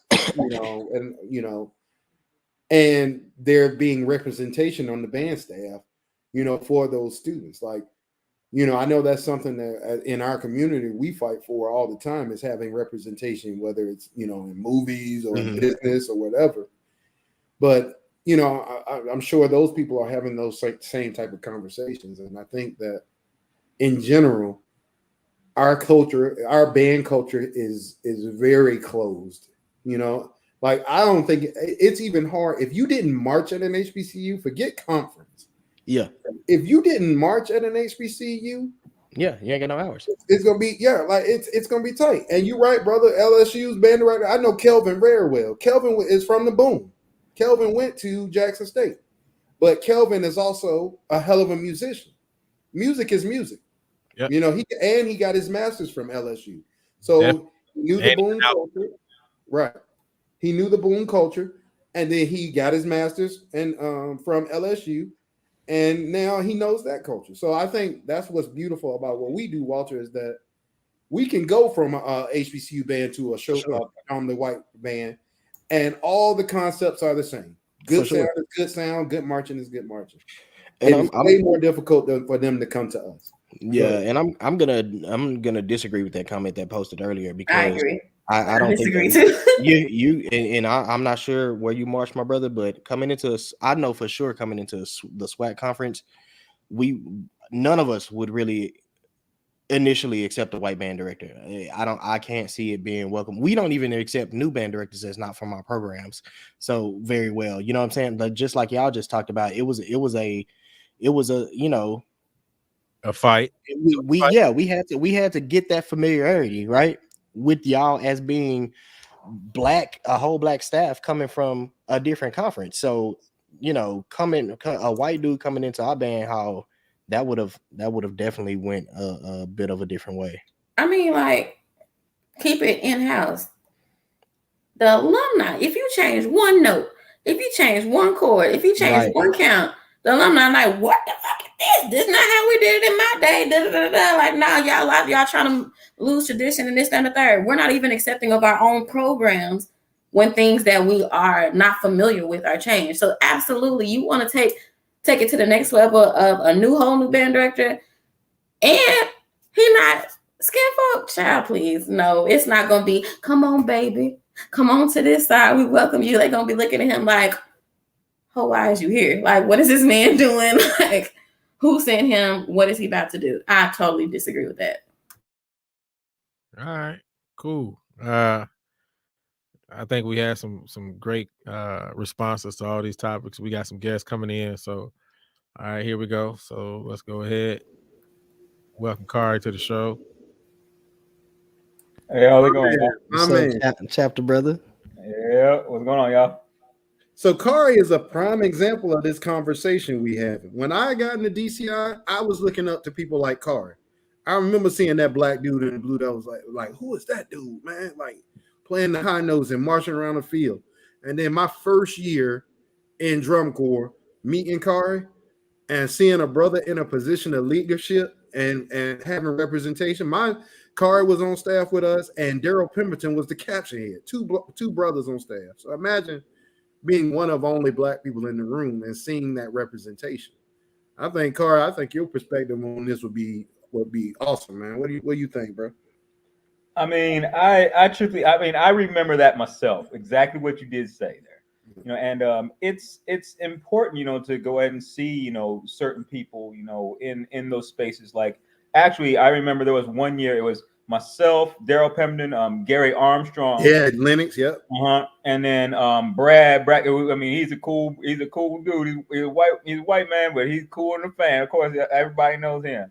You know, so thing is that we went ahead and we went into a judging thing, and they thought we were the truck drivers that they couldn't have, that we could not be good instructors, that they saw the product on the field and everything like that. But the thing is that, oh yeah, they saw us and they were like, oh, obviously now the Corps is sending in these truck drivers, you know, and that kind of hurt a little bit, because at first it was like, you could just think about it, oh yeah, you know, like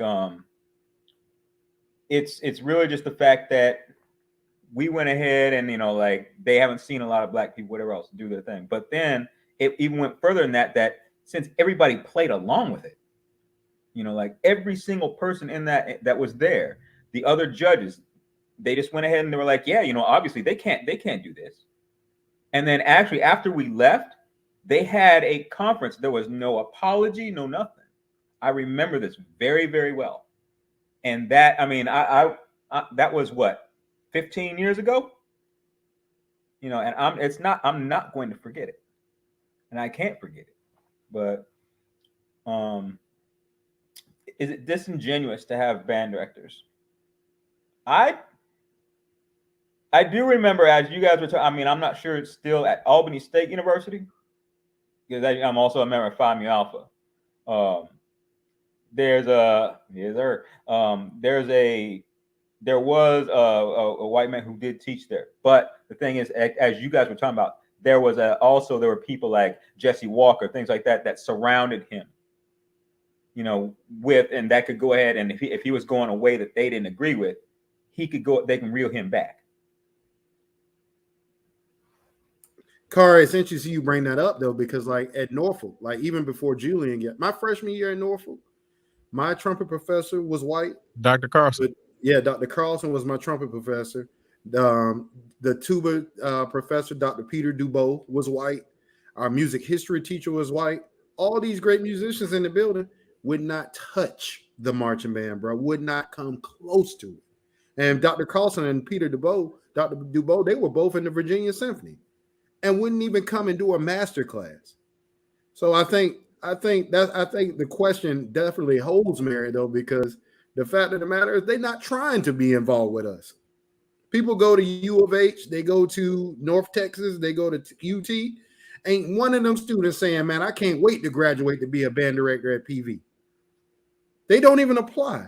All the years I was there, bro, we never had even so much as had one of them even express interest. And then you have the bands like these brothers on the side was talking about, and Walter brought it up too. If you ain't an alumni of this school, you probably not going to be a band director at this school, because tradition is that important, you know. Right. So it's a huge question, bro. That's like, I think that's a multiple hour conversation, to be honest. It is, and that's why I kind of started off. It's very broad right now, but we're gonna start snipping pieces as we go on. Kari, I'm sorry. Go ahead, Carl. No, I was just. I truly believe that the whole thing behind really, when it comes to what I was talking about earlier with the whole comment of I equivalate. I mean, so this is kind of going to Maya.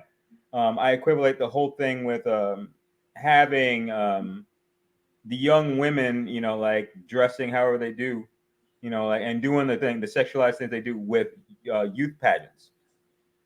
why I said that is because I'm sorry, you know, I know that I probably should be cussing on here. I'm going to do my best. That's not right.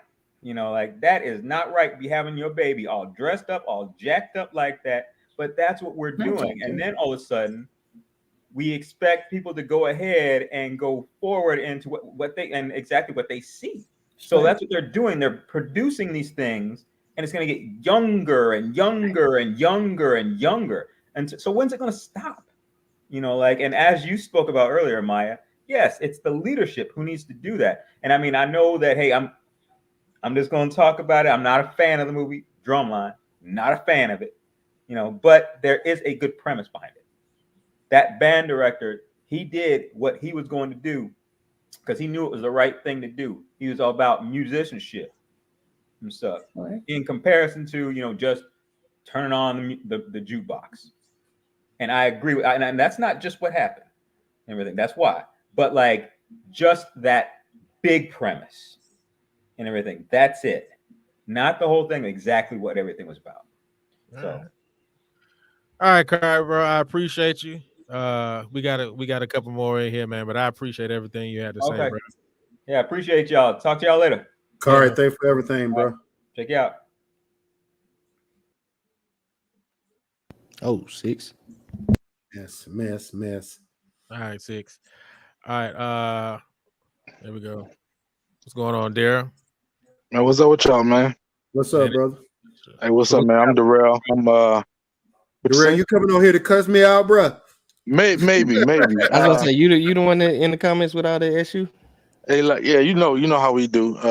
You good, bro? What's going but on? But look, real quick, I'm Darrell. I'm one of the hosts on Crucial Conflict, man, and I want to say y'all doing a pretty good show, man. I love to see, you know, other shows, you know, that's doing some of the same things we do, and trying to keep that band life, that band culture alive. So appreciate y'all having the show.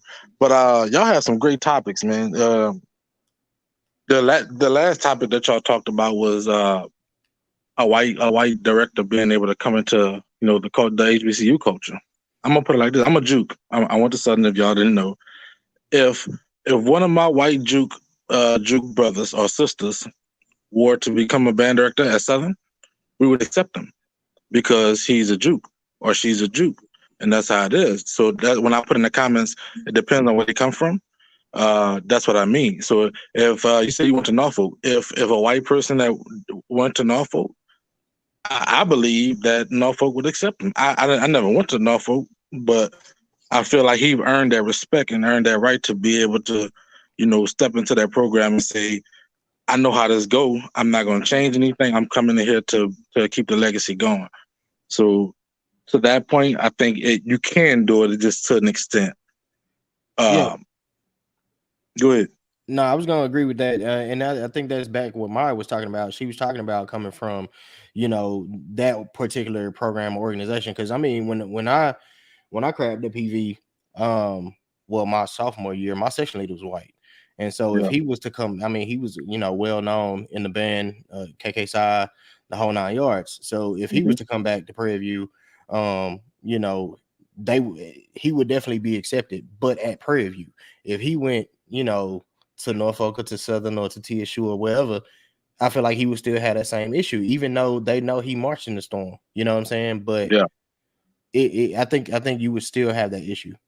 Well, I know my crab, yeah, our crab president was white. Some of the best musicians that come from Southern are white, you know. But I just know as for Southern, it'll be weird, but it'll be accepted. But nobody can come into y'all program, man. That's not. Have y'all ever had a band director that's not a Jew? Never, and it never will be. Because it's not right. You can't come show me how to be a Jew if you ain't a Jew. You know, you ain't coming from PV and telling me, you know, how to Jaguar rock because you don't know how. You know, and I could teach you how, but now I can't respect you because you're not one of me, and you didn't earn that because you're gonna put that S on as a band director. You didn't earn that, so. That's what I said about that. Y'all had a topic about the dancers. I agree with everything y'all was saying, man. These young ladies are being they've been taught this, you know, and they only could do what they're taught. I feel like if on the high school level, you know, in all these cities and all these different districts and everything, they would have a committee and basically have a curriculum on dancing. And I'm not a dancer. That would be better because the thing that's happening right now is, let's say Maya, that's your name, right? Maya has a dance team, and then I got a dance team. I'm teaching all the basic fundamentals of dancing. But Maya out there, she got the fire uniforms. You know, she doing everything she got to do. These kids could go where they want to go. So they're gonna go over there by Maya and say, I'm gonna do my thing, and I'm gonna do it the way everybody else like it, instead of going to learn the fundamentals and then taking it to college and doing, you know, the way I want to do it. If everybody was on the same page, you wouldn't have that problem. But right now, it's about who got the best uniform, who got the most, you know, shit showing, you know, coming out the back of them uniform. I mean, and it's bad because, like one of y'all said, there's grown men watching these young ladies, man. And my brother said his daughter, man, I have 2 daughters, and my daughter, admires the dancing dolls, but I'm afraid to put her into dance programs to where we live in the South, so Mardi Gras, walking up these streets every day and all these parades and these grown ass men looking at my For You, I'd be ready to shoot somebody. Yeah. You did. So that's so I feel like if it was a curriculum on a high school level to where it keeps it the basic, it would be better. I don't know if that makes sense. What you think about it, Mike?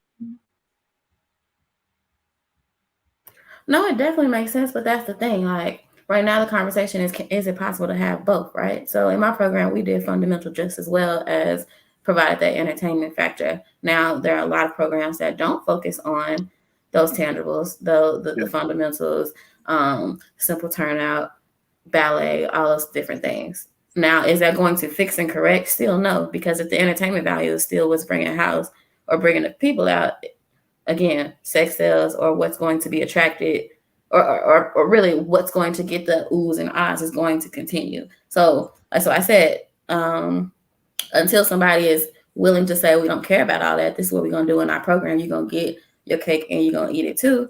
And that catches on. I just think, Maya, where do you teach? I do not teach currently, and it's MAYA. Yeah. Okay. I mean, and then last thing, man, before I get all of y'all people coming on, you said that there's not a band in the swag that sounds better than Prairie View. Yep. What the hell were you smoking when you said that? I wasn't smoking none, brother. I don't drink or smoke. I knew it was good. What made, like, where did you get that from? What band? Here's the thing, bro. I don't mean to cut you off, but here's the thing. You didn't hear what I said after that. I didn't say that they were a better band. I said as far as timbre and sound is what I was talking about. And before I said that, I prefaced it by saying I hate that y'all call yourselves the Kings. I cannot stand that shit, bro. But when you're the King, you're the Kings. Exactly. And that's exactly what I said.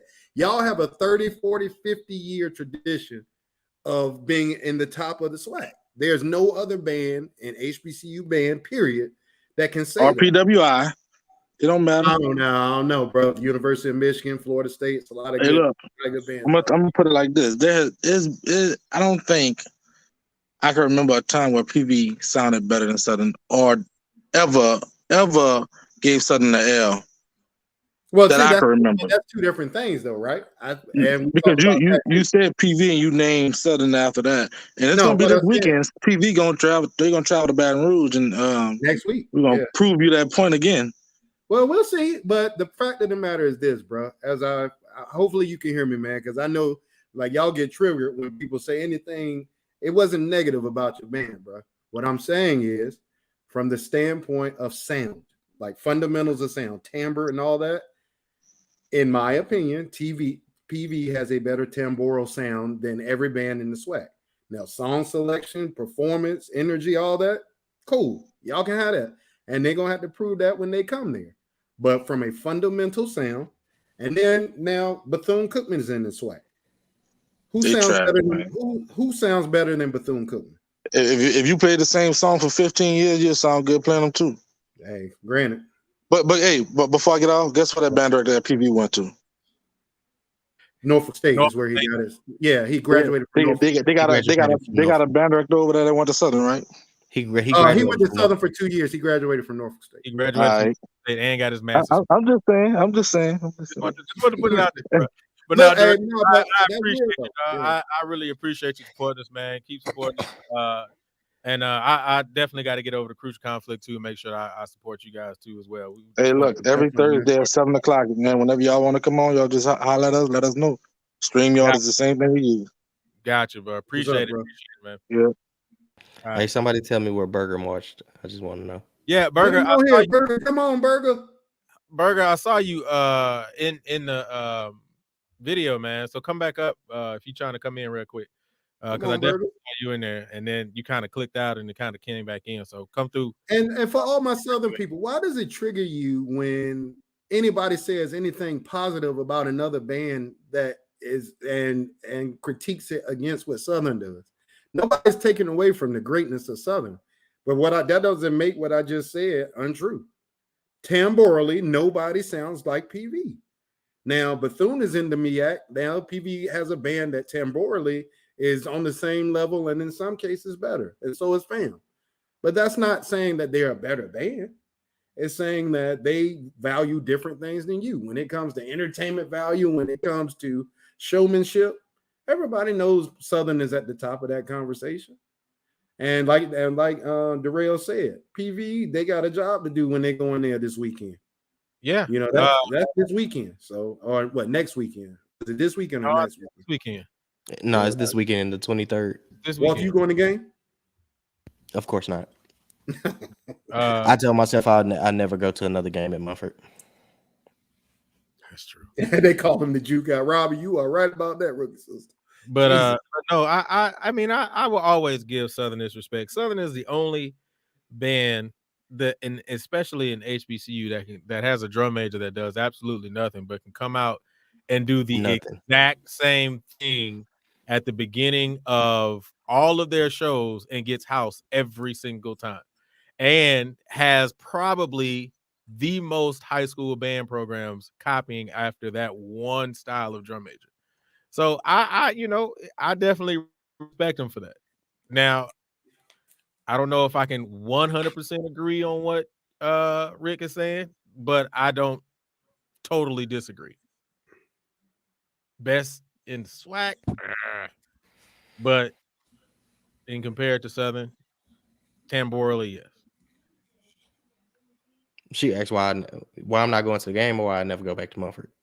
Well, both is because Mumford is I had a bad experience going when they played the Boom, maybe in 2014 or 15, one of those years. It's just that campus is set up horribly, and we ended up getting into the game late because the tickets are not at the stadium. The will call tickets are not at the stadium; they're at the field house, the basketball stadium. Yeah, that campus. No disrespect to Southern's campus, but that campus. It's trash. It's trash. All right. So real quick, man. If ain't nobody coming in, I was trying to wait to see if Burger was gonna come back up. But if Burger, while we do this, if you're gonna come back up, that's all good. Let's get through this normal thing that we always do. You know how I always start off. We're gonna talk about my LB real quick. We got to make sure that we support his season, man. My LB got some of the best seasoning out there, man. So please make sure you go and pick it up, man. That's all seasoning, a little love seasoning. Please make sure you go pick it up, man. Some of the best seasonings you could probably get. He got that lemon pepper. He just dropped that honey butter off again. If you ain't had that honey butter, man, put that in some pancakes. I put it in my pancakes and waffles. Anything sweet you got, some cake, whatever you got, man, go ahead and pick them up, man. He got an assortment of flavors and all different sizes. He got what's it called? I can't remember. It's salt, but no salt. He has the options of salt and no salt. There we go. All right. So that's all seasoning, a little love. Also, Rick's, go ahead and talk about it real quick. Coming up this week. So this weekend in Atlanta, anybody watching from the Atlanta area, US Bands is going to be sponsoring the same exact type of show. So show style bands that want to actually get adjudication where they don't have to change their styles like they have to do at UIL and other things. You can actually be you. You don't have to do a PWI style in order to be adjudicated. And you're getting quality adjudicators. I know the band director from Alabama State is going to be one of the judges at this competition. And with the great things his band's doing, he has credibility right now. So, and just in general, you know, he has a doctorate degree and his band sounds good. So this weekend in Atlanta, and then next weekend at PV on the campus of Prairie View A&M, they were doing the same type of competition. I'm actually judging that competition. And you can come out, meet me, Julian, and Maya. We're all going to be there. And we're going to do an episode of the show from there too. And yeah, man. So come out and support. And Julian, I got to ask this question, bro. Can somebody from the SWAC please tell me what MEAC means? Playing MEAC-ish. Does it mean it sounds good? Like I'm like it's really becoming depressing. Well, I mean, Walter's sitting right here. He's from the SWAC. So when we would say that, because I've said it before, when we would say that, we just talk about aggression. It's the level of aggression. You get more aggressive play in the SWAC versus the MEAC. It's just historically the way it's been. Have you heard Norfolk State 02? Yes. Which so, and we talked about them. We talked about y'all as playing SWAC-ish at that point. Really? See, that's like that's I guess that's my thing. You just confused the heck out of me. Right, and I guess like Julie, like we didn't change anything. We didn't change anything that we did between those. But times. y'all were the only band in the MEAC that we knew that played like that. Nobody else did. No, A&T never really gave us that but pal in your Rick, face type shit. But Rick, you got to also remember A&T prior to the well-known A&T that everybody knows. Nobody cared or knew about A&T during the times when we were seeing them. When they were the small band with the big sound, they got this new version of A&T. So yeah, but it's crazy though, bro, because like for them to assume like that O2 band. Like, I think what makes them say the O2 band, and shout out to my rookie. So, hey, Robin, you see our rookie dad is in. Shout out to my rookie advisor, Kenny Smith. What's up, bro? But I think what it is, Julian, honestly, was our trumpet section. Because and I was about to say that's really what it was, because we honestly back then and I was not yet in college, but I was watching collegiate bands at that point in time, and we compared y'all a lot to Jackson back then as far as trumpet sections, because I mean Jackson early 2000s had a top tier trumpet section. Absolutely, so, I wanted to be Trump Funk from coming out of high school. Yeah, Trump Funk until I saw. But I think the only reason y'all compared us to Trump Funk was because we were playing Mr. Adams arrangements too. So a lot of that same sound that you were hearing from them, you were hearing from us. But like, I'm gonna be honest with you, Walter, and Julian can back me up on this. We used to beg Dr. Sanford to let us see Southern, because everybody was up there talking, oh, Southern this, Southern that. All my Southern fans, I know y'all gonna hate me on this one. Don't nobody see them trumpet sections, bro. Oh, I agree. 02 to 09. No 02, no. 02 to 06. Julian's last year in the band. Yeah, I will say 02 to 06. Nobody seeing them trumpet sections, man. Oh man, the Dizzies. Y'all had a name. You know, y'all had a name, and I think that's where it came from. You know what I'm saying? Like we in the SWAC, or I'll say in the South, because like I said, at that point in time, I wasn't in college. I was still at that point in time, middle school. Yeah. But you know, we were from the South standpoint, we was looking at SWAC as being those aggressive bands. Like you said, you brought up Bethune, you brought up Fam because Fam was on top back then. Right. You know, we even going back to like Hampton and Howard, which nobody even really, you know, we don't even really discuss them. And they were in the MEAC at that point in time. Hampton used to run the MEAC. Yeah, and that's what I'm saying. Like we talk about that. Yeah, we never really viewed even that coast as being what we did here. And so to hear Norfolk, and this is again back before YouTube and back before, you know, before clips was really a thing.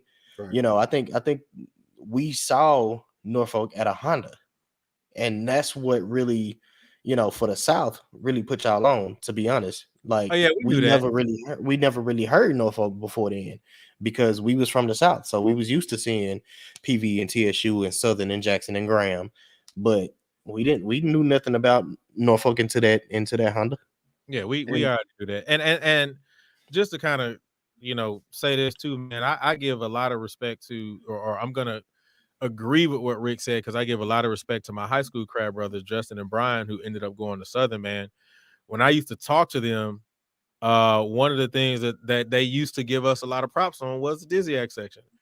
And I don't have any problem with saying this, and Justin or Brian, because I see B Diggs on Facebook all the time. But he would always say, dog, he would have loved to have gotten me up at Southern with all those Southern guys, man, and playing with them, because I was a certain type of player when I was in high school. So I definitely agree, man. I can definitely agree with you, Rick, on that, on the Dizzies. I think that did help Norfolk kind of stand out a little bit. It really did, because I mean, honestly, past the Dizzies, we wasn't really checking for any other sections like that. Honestly, like the trombones was eating, bro. And I'm not saying they weren't. I'm not saying they weren't. What I'm saying is we from a cultural standpoint, it really checked out the Dizzies, because it was like, damn, like they doing shit that we know bands here can't even do. Right. And so that's really what put them on that map. I mean, and like, because when I got there, like, man, I don't mean to make the show long. When I got there in 2000, the Dizzies wasn't playing like that. I was like, you let them young boys tell it, they think I was the first screamer, but I was the first one doing it in the manner that it became. Right. You know what I'm saying? Like, because there were screamers before me. There was K2, who was a female screamer, got one of the fattest double G's you ever heard. Ant, Kevin Wallace, all these great trumpet players and Tom, like all these Tony V, all these people that came before us. But we were the first one to bring that sound consistently to the band. I remember, Julian, it was right before you got there. At Pep Band, we started taking PYT the whole song up. And that's what started it. So then in 01, in 02, when Julian got there, it was like, man, we actually got something on our hands here. But like this brother said in the comments, 01 was definitely the band that put Norfolk on the map from a trumpet perspective. And so much so that, like, when we went to Mardi Gras in 03, it was a bunch of Southern guys following the band during the parade, talking mad trash. So Doc stopped the band. We were under this tunnel. I'll never forget it. And we faced all these Southern people and played Before I Let Go. And we took the whole song up. We didn't take nothing down. And it was just to be like, not only can we play Half Crazy and all these songs that have musicality and shaping and all that stuff, but if we need to get down in the dirt, we can. Thing about Norfolk, that was our downfall. We had no book. We played the same songs every game. Right. That sounds familiar to me. All right. Real quick though, let me finish getting into all the promotions and stuff. Last thing, when we did last show, Quan had a amazing hoodie on, and so we went and found the information, and exclusively HBCU. This is a sister who is a soror of Tau Beta Sigma, and she does paraphernalia for fraternities, sororities, and also HBCU programs. So check them out. It's exclusively hbcu.com. Definitely has a lot of great gear over there. Go check them out. We always want to make sure that we're supporting. We always want to make sure that we are promoting as much content, or excuse me, not content, but things that we can that is from our communities. And also we might get a couple of things outside of our community, but we want to make sure that we always support our communities. All right. Walt, you about to say something? Okay. All right. Guess we about to get on out of here. If you're staying around for the after party, you are more than welcome to do that. But I want to make sure that we are mindful of other people's time. I know a lot of you all are sitting in here, and that's all good. But we do have the after party coming up. I might go get a little sippy sip. I don't know yet. But before we get out of here, Walt, anything? Oh man, Walt, man, appreciate you coming through today, man. I really do appreciate it. Yeah, man. Bro. Yeah. We gotta get you on more, man. Hey, I'm in, man. You got for the culture? I just want to say I appreciate y'all, man. I love y'all. I think what y'all doing is amazing, man. I think if we would have had something like this growing up in the culture, we definitely would have tuned in, and I think we would have got better perspective or different perspectives than just seeing one different type of mindset or one type of style, or what it is. So I think I'm proud of y'all. I think this is an amazing podcast, which is why I try to tune in as much as I can. I know how hard it is, trying to get a podcast out there. So definitely kudos to y'all. I appreciate you. And thank you again for having me. Man, Yeah, bro. anytime, bro. Anytime. Rick, anything you got for the culture? Yeah, man. First off, y'all just ask for everybody, all the Talk That Talk family. I ask you for your prayers, man. I told y'all a few weeks back, my family was really going through. I lost my cousin 2 weeks ago, and my dad lost his oldest brother 2 days ago. So keep us in your prayers, y'all. I really appreciate it, man. The love and support I got from Talk That Talk family and friends it truly helped, man. And rest in peace to my Uncle AB, man. Number two, it's UIL season, as Julian stated at the beginning of the show. If you truly love HBCU band culture in a positive way, go back and support some of our band programs, y'all. Whether it's just volunteering some time, working with a trumpet player or a mellophone player, whatever that may be. The only way our bands are going to be better is if we help make our bands better. Hopefully the band directors of these programs want your help, because I want to see my program flourish, and I want to see all Black people flourish. And the only way that's going to happen is if we support one another. I want to thank all the people that called in tonight, man. Like, great commentary there. It was actually good to talk to a member of the Juke that actually it can also, articulate why he feels that way, other than just telling I'm supposed to feel that way because he tells me to. So cool to that, Darrell and Kari, man. I say it again, bro. Thank you for helping me save my own life. And finally, y'all, support Black business, man. Support Black people. Support everything Black, whether it's business, whether it's just our inspiration and aspirations as a community, man. Support one another, and let's uplift the race together. All right. Good, Mom. You knew it was coming. Maya. I mean, just as always, we need to put our money where our mouth is, put our efforts towards what we want to see in the culture and our own bands and other bands as well. I mean, definitely, I see the numbers are growing. The conversation is getting deeper and deeper as it continues to do so week over week. If you can, go out to Atlanta this upcoming weekend, and then next week come out and say hello to us. Whether you are a fan of PV or whomever, if you're a fan of band, if you're a fan of music, if you're a fan of the art, then you should be showing your support regardless of what it's shaped under. Thank y'all for sticking with me. The sickness is starting to set in, so my energy is powering down. But as always, can't wait to do it again next week. We'll be up and running in. What is Rick talking? He is, but Yes, while he's on mute, I can't let you make it with that Texans sweatshirt. You lost me with that Texan sweatshirt. So I only have this because when I was still in Houston, my job, we had to wear, like, that was part of their let's camaraderie, wear your Texan stuff. It's Dallas Cowboys all day, but let's get I just had to throw some on real quick. DC for. But come meet me, Maya and Julian, next week, y'all. We love to say hi. We love to give you a fist bump. I ain't shaking nobody's hands. All right, sorry. I'm gonna hit you with the elbow. What's good? But come meet us next week, man. I love to hear y'all cuss me out in person, but be nice. All right, but come on out and meet us next week. All right, and I'm definitely gonna say, man, I appreciate everybody for coming through, man. I really appreciate everybody for supporting the program, supporting the network, supporting all of this, man. We're going to keep it going. We're going to try to keep making sure that we are giving you all good content every single time, man. And appreciate Crucial Conflict for coming through, man. Appreciate you, Darrell. We're gonna support you just as you are supporting us, man, because I think that the community is what matters, man. The community is what matters.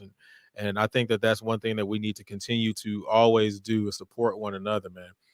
So appreciate everybody for coming through. Appreciate every person who called in. Appreciate all your comments, man. Please like, share, subscribe to the network, man. Like I say, we got a lot of stuff coming up, and I definitely want everybody to be a part of it. Also, please, I truly appreciate a lot of Norfolk State being in here. A lot of Norfolk State was in here. 2000. Hold to Norfolk State, everybody. Look, man, I don't care what year if you in Norfolk State, man, I'm always gonna show love. So behold, to all of you guys. And then I saw Michael say something, man. You don't gotta be one of the things that I'm always gonna say is I'm an educator. Rick is an educator. Mario's an educator. Quan is an educator. But at the same time, Maya is a dancer, and she still is has a musician's background, right? So and even Walt has a musician's background, but he's not an educator. But with all that being said, everybody has a voice. My biggest thing is, yes, he works for the fire department.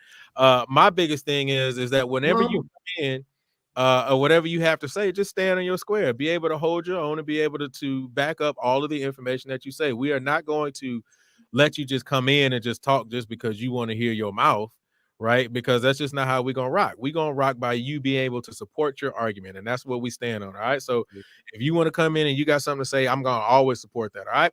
Y'all don't leave. We talking shit after this. So stay on if you want to jump on here with us. And Mama, I saw you, boy, Julian. It's a special day, boy. Both of my rookie advisors are in this call right now. Man. All right, man. We know you're gonna start crying. Dang, big soft. All right. Anyway, man. But yeah, if you want to stick around and actually have some more conversations with us, we actually talk about a lot of other stuff besides band and music education, all that kind of stuff. So you can stick around for the after party. You are more than welcome to do so. Other than that, let's go ahead and close it out. I appreciate every single person for checking us out. You guys are awesome. We will see you guys next week on Wednesday, 7:15.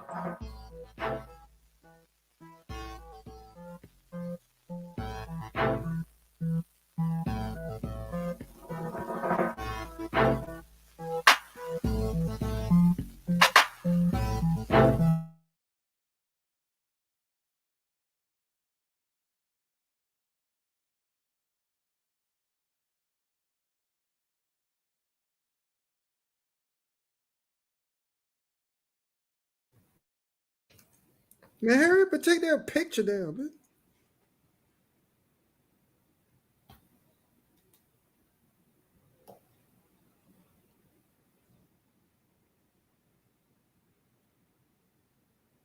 Yeah, Zach, we about to talk this stuff.